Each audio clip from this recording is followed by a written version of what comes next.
ಶವ ಹೂತಿಟ್ಟ ಪ್ರಕರಣದ ಸಂಬಂಧ ಹಲವು ನಾಯಕರು ಸ್ವಾಗತ ಮಾಡಿದ್ದಾರೆ. ಹಾಗಾದ್ರೆ ಯಾರು ಏನ್ ಹೇಳಿದ್ರು ಈ ಎಸ್ಐಟಿ ರಚನೆ ವಿಚಾರವಾಗಿ ಬನ್ನಿ ನೋಡೋಣ. ಧರ್ಮಸ್ಥಳದ ತಲೆಬುರುಡೆ ಕೇಸ್ ತನಿಖೆ ಎಸ್ಐಟಿ ಹೆಗಲಿಗೆ. ಸರ್ಕಾರದ ನಿರ್ಧಾರ ಸ್ವಾಗತಿಸಿದ ಶ್ರೀ ಕ್ಷೇತ್ರ ಧರ್ಮಸ್ಥಳ. ಇದು ಇಡೀ ದೇಶವನ್ನೇ ಬೆಚ್ಚಿ ಬೀಳಿಸಿದ್ದ ಪ್ರಕರಣ.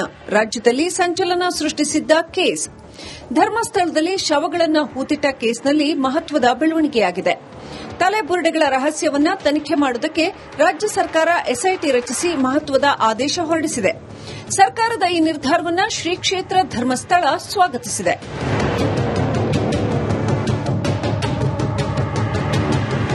ಶವಗಳನ್ನು ಹೂತಿಟ್ಟ ಪ್ರಕರಣದ ಬಗ್ಗೆ ಶ್ರೀ ಕ್ಷೇತ್ರ ಧರ್ಮಸ್ಥಳ ಮೊದಲ ಬಾರಿಗೆ ಪ್ರತಿಕ್ರಿಯಿಸಿದೆ. ಕ್ಷೇತ್ರದ ವಕ್ತಾರ ಕೆ ಪಾರ್ಶ್ವನಾಥ್ ಜೈನ್ ಪತ್ರಿಕಾ ಪ್ರಕಟಣೆ ಹೊರಡಿಸಿ ಸರ್ಕಾರದ ನಡೆಯನ್ನ ಸ್ವಾಗತಿಸಿರುವುದಾಗಿ ಹೇಳಿದ್ದಾರೆ.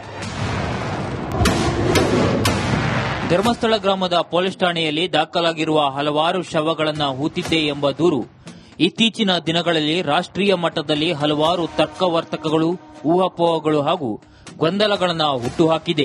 ಈ ಘಟನೆಗೆ ಸಂಬಂಧಿಸಿದಂತೆ ಪ್ರಾಮಾಣಿಕವಾಗಿ ತನಿಖೆ ನಡೆಯಬೇಕೆಂಬ ನಮ್ಮ ಹಾಗೂ ಸಾರ್ವಜನಿಕರ ನಿರೀಕ್ಷೆಯ ಹಿನ್ನೆಲೆಯಲ್ಲಿ ಈ ಪ್ರಕರಣವನ್ನು ಎಸ್ಐಟಿಗೆ ರಾಜ್ಯ ಸರ್ಕಾರ ಹಸ್ತಾಂತರಿಸಿದೆ ಎಂಬುದು ತಿಳಿದುಬಂದಿದೆ. ಸರ್ಕಾರದ ಈ ನಿಲುವು ಉತ್ತಮವಾಗಿದೆ.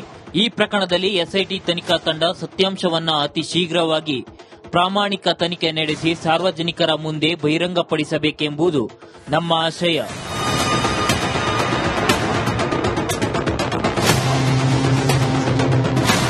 ಇನ್ನು ಸರ್ಕಾರ ಎಸ್ಐಟಿ ರಚಿಸಿರುವ ಬಗ್ಗೆ ಡಿಸಿಎಂ ಡಿಕೆ ಶಿವಕುಮಾರ್ ಪ್ರತಿಕ್ರಿಯಿಸಿದ್ದಾರೆ.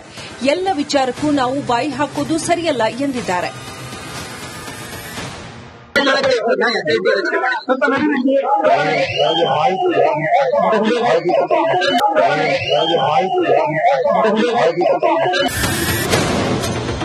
ಯಾರ ಒತ್ತಡಕ್ಕೂ ನಾವು ಮಣಿಯೋದಿಲ್ಲ. ಅಲ್ಲಿ ಕಂಪ್ಲೇಂಟ್ ಏನ್ ಬಂದಿದೆ, ಕಂಪ್ಲೇಂಟ್ ಇದೆಯಲ್ವಾ, ಯಾರೋ ವಕೀಲರುಗಳು ಕೊಟ್ಟಿದ್ದಾರೆ, ಮತ್ತೆ ಅವರು ವ್ಯಕ್ತಿನೂ ಕೂಡ ಕೊಟ್ಟಿದ್ದಾರೆ. ಈಗ ಅದನ್ನೆಲ್ಲ ತಗೊಂಡು ತನಿಖೆ ಮಾಡ್ತಾರೆ ಅವರು. ಹೆಚ್ಚಿನ ವಿಷಯಗಳನ್ನ ನಾನೇನು ಕೂಡ ಹೇಳಕ್ ಹೋಗೋದಿಲ್ಲ. ಯಾಕಂದ್ರೆ ತನಿಖೆ ಯಾವ ಒತ್ತಡಕ್ಕೆ ಮಣಿಯೋದು, ಯಾರು ಒತ್ತಡಕ್ಕೆ ಮಣಿದಿದೆ ಸರ್ಕಾರ? ನ್ಯಾಯ ದೊರಕಬೇಕು ಅನ್ನೋಂತ ಉದ್ದೇಶದಿಂದನೇ ಮಾಡಿರುವಂತದ್ದು. ಎಷ್ಟೇ ದೊಡ್ಡ ವ್ಯಕ್ತಿ ಇದ್ದರೂ ಬಿಡೋದಿಲ್ಲ. ಯಾರು ಇದಕ್ಕೆ ಸಾಕ್ಷಿಯಾಗಿದ್ರು, ಈ ಕೃತ್ಯಗಳನ್ನ ಮಾಡಿದವ್ರ ಪರವಾಗಿ ಕೆಲಸ ಮಾಡಿದಾರೆ ಅಂತ ಅವರೇ ಬಂದು ಹೇಳಿಕೆ ನೀಡಿದಾಗ ಸರ್ಕಾರ ಅದ್ರ ಬಗ್ಗೆ ಕಣ್ಮುಚ್ಕೊಳ್ಳಿಕ್ ಆಗಲ್ಲ. So in light off new evidence that is come out, ಇದನ್ನ ನಾವು ಎಸ್ಐಟಿಗೆ ವಹಿಸಿದ್ದೇವೆ. ಎಸ್ಐಟಿನಲ್ಲಿ ಸಂಪೂರ್ಣವಾಗಿ ನಿಷ್ಪಕ್ಷಪಾತವಾಗಿ ತನಿಖೆ ಆಗಲಿ. ಯಾರೇ ಇದ್ರೂ ಕೂಡ, ಎಷ್ಟೇ ದೊಡ್ಡ ವ್ಯಕ್ತಿ ಇರಬಹುದು, ಬೇರೆ ಯಾರೇ ಪ್ರಭಾವಿಗಳಿರಬಹುದು, ಅದ್ರ ಬಗ್ಗೆ ಸರ್ಕಾರ ನಿರ್ದಾಕ್ಷಿಣ್ಯವಾಗಿ ಕ್ರಮ ತಗೊಳ್ಳುತ್ತೆ. ಪ್ರಕರಣದ ಹಿಂದೆ ಯಾರೇ ಇದ್ದರೂ ಕ್ರಮ. ಅದರಿಂದ ಏನಾಗಿದೆ ನಮ್ಗೆ ಗೊತ್ತಿಲ್ಲ. ಸೊ ತಿಳ್ಕೊಳ್ಬೇಕು. ಯಾಕಂದ್ರೆ ನಾವು ಸುಮ್ಮನೆ ಯಾರೋ ಒಬ್ಬರ ಮೇಲೆ ಇದನ್ನ ಆರೋಪ ಮಾಡುವಂತದ್ದಾಗ್ಲಿ ಅಥವಾ ಒಬ್ಬರ ಮೇಲೆ ನಾವು ಈ ತರ ಮಾಡಿದ್ದು ಹೇಳೋದಕ್ಕೂ ಕೂಡ ಸಾಧ್ಯ ಇಲ್ಲ. ಎಸ್ಐಟಿ ಮೇಲೆ ನಮಗೆ ವಿಶ್ವಾಸ 100% ಇದೆ. ಖಂಡಿತವಾಗಿಯೂ ನಿಜಾಂಶನ ಹೊರಗೆ ತರ್ತಾರೆ ಅಂತ ನನಗೆ ವಿಶ್ವಾಸ ಇದೆ. ಇಲ್ಲ, ಸಮಗ್ರ ತನಿಖೆ ಇರ್ತಾನೆ. ಎಸ್ಐಟಿ ತನಿಖೆ ಅಂತ ಹೇಳಿದಾಗ ಇವ್ರು ಹೇಳ್ತಾ ಇರುವಂತದ್ದು ಒಂದು ಶವದ ಬಗ್ಗೆ ಅಥವಾ ಸೌಜನ್ಯ ಪ್ರಕರಣದ ಬಗ್ಗೆ ಅಲ್ಲ. ಅವ್ರು ಹೇಳ್ತಾ ಇರೋದು ನೂರಾರು ಆ ತರ ಆಗಿದೆ ಅಂತ. ಕೊನೆಗೂ ದೂರುದಾರ ಪರ ವಕೀಲರಿಗೆ ಮೊದಲ ಜಯ ಸಿಕ್ಕಿದೆ. ನಿಜವಾಗಿಯೂ ಧರ್ಮಸ್ಥಳದಲ್ಲಿ ಶವಗಳನ್ನು ಹೂಳಲಾಗಿತ್ತ ಅನ್ನೋ ತನಿಖೆಯ ನಂತರವಷ್ಟೇ ಸತ್ಯ ಹೊರಬರಬೇಕಿದೆ. Bureau report, Republic Kannada. ಶವ ಹೂತಿಟ್ಟ ಪ್ರಕರಣದ ಸಂಬಂಧ ಹಲವು ನಾಯಕರು ಸ್ವಾಗತ ಮಾಡಿದ್ದಾರೆ. ಹಾಗಾದ್ರೆ ಯಾರು ಏನ್ ಹೇಳಿದ್ರು ಈ ಎಸ್ಐಟಿ ರಚನೆ ವಿಚಾರವಾಗಿ ಬನ್ನಿ ನೋಡೋಣ. ಧರ್ಮಸ್ಥಳದ ತಲೆಬುರುಡೆ ಕೇಸ್ ತನಿಖೆ ಎಸ್ಐಟಿ ಹೆಗಲಿಗೆ. ಸರ್ಕಾರದ ನಿರ್ಧಾರ ಸ್ವಾಗತಿಸಿದ ಶ್ರೀ ಕ್ಷೇತ್ರ ಧರ್ಮಸ್ಥಳ. ಇದು ಇಡೀ ದೇಶವನ್ನೇ ಬೆಚ್ಚಿ ಬೀಳಿಸಿದ್ದ ಪ್ರಕರಣ. ರಾಜ್ಯದಲ್ಲಿ ಸಂಚಲನ ಸೃಷ್ಟಿಸಿದ್ದ ಕೇಸ್. ಧರ್ಮಸ್ಥಳದಲ್ಲಿ ಶವಗಳನ್ನು ಹೂತಿಟ್ಟ ಕೇಸ್ನಲ್ಲಿ ಮಹತ್ವದ ಬೆಳವಣಿಗೆಯಾಗಿದೆ. ತಲೆಬುರುಡೆಗಳ ರಹಸ್ಯವನ್ನ ತನಿಖೆ ಮಾಡುವುದಕ್ಕೆ ರಾಜ್ಯ ಸರ್ಕಾರ ಎಸ್ಐಟಿ ರಚಿಸಿ ಮಹತ್ವದ ಆದೇಶ ಹೊರಡಿಸಿದೆ. ಸರ್ಕಾರದ ಈ ನಿರ್ಧಾರವನ್ನು ಶ್ರೀ ಕ್ಷೇತ್ರ ಧರ್ಮಸ್ಥಳ ಸ್ವಾಗತಿಸಿದೆ.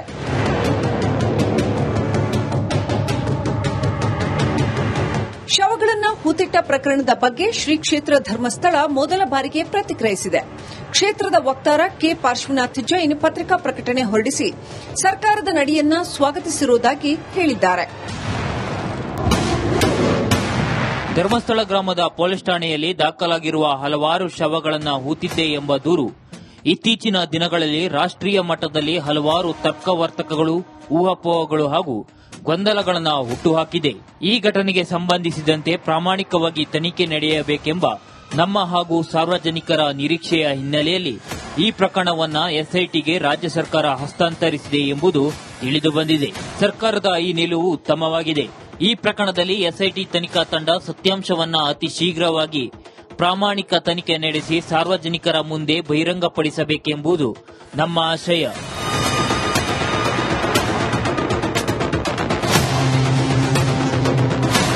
ಇನ್ನು ಸರ್ಕಾರ ಎಸ್ಐಟಿ ರಚಿಸಿರೋ ಬಗ್ಗೆ ಡಿಸಿಎಂ ಡಿಕೆ ಶಿವಕುಮಾರ್ ಪ್ರತಿಕ್ರಿಯಿಸಿದ್ದಾರೆ. ಎಲ್ಲ ವಿಚಾರಕ್ಕೂ ನಾವು ಬಾಯಿ ಹಾಕೋದು ಸರಿಯಲ್ಲ ಎಂದಿದ್ದಾರೆ.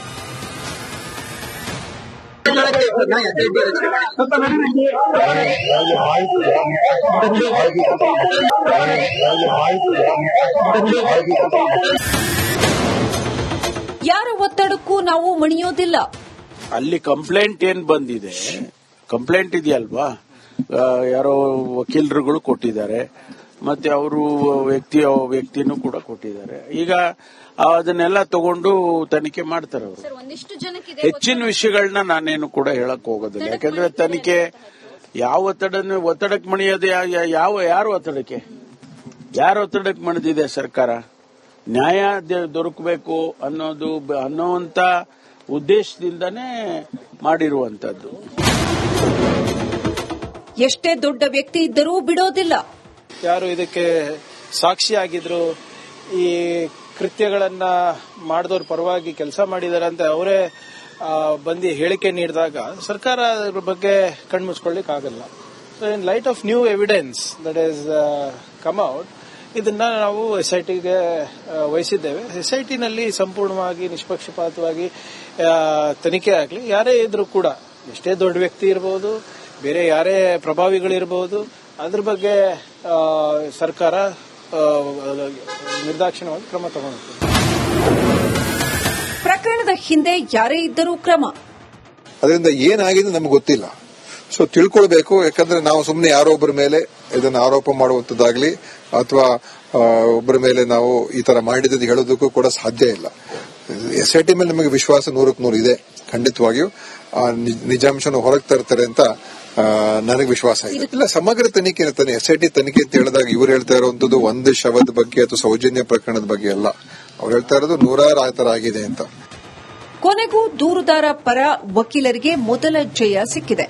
ನಿಜವಾಗಿಯೂ ಧರ್ಮಸ್ಥಳದಲ್ಲಿ ಶವಗಳನ್ನು ಹೂಳಲಾಗಿತ್ತ ಅನ್ನೋ ತನಿಖೆಯ ನಂತರವಷ್ಟೇ ಸತ್ಯ ಹೊರಬರಬೇಕಿದೆ. Bureau report, Republic Kannada. ಶವ ಹೂತಿಟ್ಟ ಪ್ರಕರಣದ ಸಂಬಂಧ ಹಲವು ನಾಯಕರು ಸ್ವಾಗತ ಮಾಡಿದ್ದಾರೆ. ಹಾಗಾದ್ರೆ ಯಾರು ಏನ್ ಹೇಳಿದ್ರು ಈ ಎಸ್ಐಟಿ ರಚನೆ ವಿಚಾರವಾಗಿ ಬನ್ನಿ ನೋಡೋಣ. ಧರ್ಮಸ್ಥಳದ ತಲೆಬುರುಡೆ ಕೇಸ್ ತನಿಖೆ ಎಸ್ಐಟಿ ಹೆಗಲಿಗೆ. ಸರ್ಕಾರದ ನಿರ್ಧಾರ ಸ್ವಾಗತಿಸಿದ ಶ್ರೀ ಕ್ಷೇತ್ರ ಧರ್ಮಸ್ಥಳ. ಇದು ಇಡೀ ದೇಶವನ್ನೇ ಬೆಚ್ಚಿ ಬೀಳಿಸಿದ್ದ ಪ್ರಕರಣ. ರಾಜ್ಯದಲ್ಲಿ ಸಂಚಲನ ಸೃಷ್ಟಿಸಿದ್ದ ಕೇಸ್. ಧರ್ಮಸ್ಥಳದಲ್ಲಿ ಶವಗಳನ್ನು ಹೂತಿಟ್ಟ ಕೇಸ್ನಲ್ಲಿ ಮಹತ್ವದ ಬೆಳವಣಿಗೆಯಾಗಿದೆ. ತಲೆಬುರುಡೆಗಳ ರಹಸ್ಯವನ್ನ ತನಿಖೆ ಮಾಡುವುದಕ್ಕೆ ರಾಜ್ಯ ಸರ್ಕಾರ ಎಸ್ಐಟಿ ರಚಿಸಿ ಮಹತ್ವದ ಆದೇಶ ಹೊರಡಿಸಿದೆ.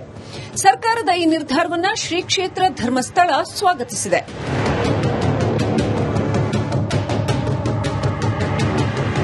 ಶವಗಳನ್ನು ಹೂತಿಟ್ಟ ಪ್ರಕರಣದ ಬಗ್ಗೆ ಶ್ರೀ ಕ್ಷೇತ್ರ ಧರ್ಮಸ್ಥಳ ಮೊದಲ ಬಾರಿಗೆ ಪ್ರತಿಕ್ರಿಯಿಸಿದೆ.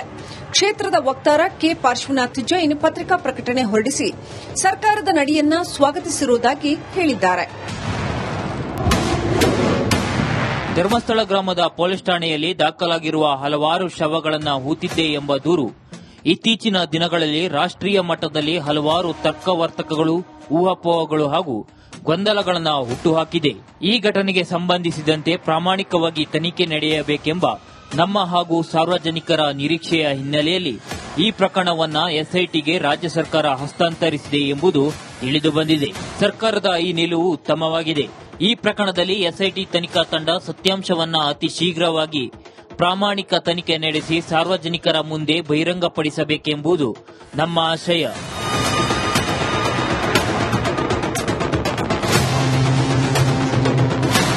ಇನ್ನು ಸರ್ಕಾರ ಎಸ್ಐಟಿ ರಚಿಸಿರೋ ಬಗ್ಗೆ ಡಿಸಿಎಂ ಡಿಕೆ ಶಿವಕುಮಾರ್ ಪ್ರತಿಕ್ರಿಯಿಸಿದ್ದಾರೆ. ಎಲ್ಲ ವಿಚಾರಕ್ಕೂ ನಾವು ಬಾಯಿ ಹಾಕೋದು ಸರಿಯಲ್ಲ ಎಂದಿದ್ದಾರೆ.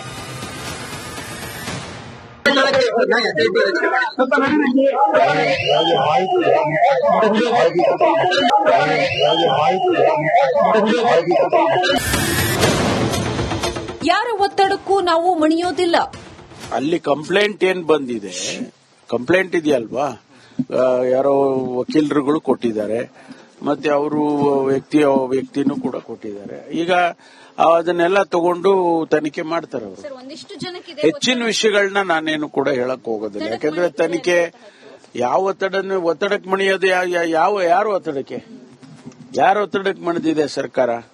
ನ್ಯಾಯ ದೊರಕಬೇಕು ಅನ್ನೋಂತ ಉದ್ದೇಶದಿಂದನೇ ಮಾಡಿರುವಂತದ್ದು. ಎಷ್ಟೇ ದೊಡ್ಡ ವ್ಯಕ್ತಿ ಇದ್ದರೂ ಬಿಡೋದಿಲ್ಲ. ಯಾರು ಇದಕ್ಕೆ ಸಾಕ್ಷಿಯಾಗಿದ್ರು, ಈ ಕೃತ್ಯಗಳನ್ನ ಮಾಡಿದವ್ರ ಪರವಾಗಿ ಕೆಲಸ ಮಾಡಿದಾರೆ ಅಂತ ಅವರೇ ಬಂದು ಹೇಳಿಕೆ ನೀಡಿದಾಗ ಸರ್ಕಾರ ಅದ್ರ ಬಗ್ಗೆ ಕಣ್ಮುಚ್ಕೊಳ್ಳಿಕ್ ಆಗಲ್ಲ.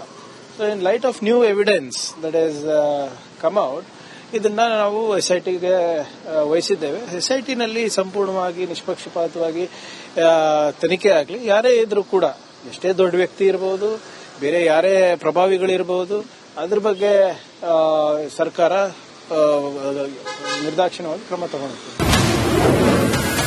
ಪ್ರಕರಣದ ಹಿಂದೆ ಯಾರೇ ಇದ್ದರೂ ಕ್ರಮ. ಅದರಿಂದ ಏನಾಗಿದೆ ನಮ್ಗೆ ಗೊತ್ತಿಲ್ಲ. ಸೊ ತಿಳ್ಕೊಳ್ಬೇಕು. ಯಾಕಂದ್ರೆ ನಾವು ಸುಮ್ಮನೆ ಯಾರೋ ಒಬ್ಬರ ಮೇಲೆ ಇದನ್ನು ಆರೋಪ ಮಾಡುವಂತದ್ದಾಗ್ಲಿ ಅಥವಾ ಒಬ್ಬರ ಮೇಲೆ ನಾವು ಈ ತರ ಮಾಡಿದ್ದು ಹೇಳೋದಕ್ಕೂ ಕೂಡ ಸಾಧ್ಯ ಇಲ್ಲ. ಎಸ್ಐಟಿ ಮೇಲೆ ನಮಗೆ ವಿಶ್ವಾಸ 100ಕ್ಕೆ 100 ಇದೆ. ಖಂಡಿತವಾಗಿಯೂ ನಿಜಾಂಶನ ಹೊರಗೆ ತರ್ತಾರೆ ಅಂತ ನನಗೆ ವಿಶ್ವಾಸ ಇದೆ. ಇಲ್ಲ, ಸಮಗ್ರ ತನಿಖೆ ತಾನೆ ಎಸ್ಐಟಿ ತನಿಖೆ ಅಂತ ಹೇಳಿದಾಗ ಇವ್ರು ಹೇಳ್ತಾ ಇರುವಂತದ್ದು ಒಂದು ಶವದ ಬಗ್ಗೆ ಅಥವಾ ಸೌಜನ್ಯ ಪ್ರಕರಣದ ಬಗ್ಗೆ ಅಲ್ಲ. ಅವ್ರು ಹೇಳ್ತಾ ಇರೋದು 100 ಆ ತರ ಆಗಿದೆ ಅಂತ. ಕೊನೆಗೂ ದೂರುದಾರ ಪರ ವಕೀಲರಿಗೆ ಮೊದಲ ಜಯ ಸಿಕ್ಕಿದೆ. ನಿಜವಾಗಿಯೂ ಧರ್ಮಸ್ಥಳದಲ್ಲಿ ಶವಗಳನ್ನ ಹೂಳಲಾಗಿತ್ತಾ ಅನ್ನೋ ತನಿಖೆಯ ನಂತರವಷ್ಟೇ ಸತ್ಯ ಹೊರಬರಬೇಕಿದೆ. Bureau report, Republic Kannada.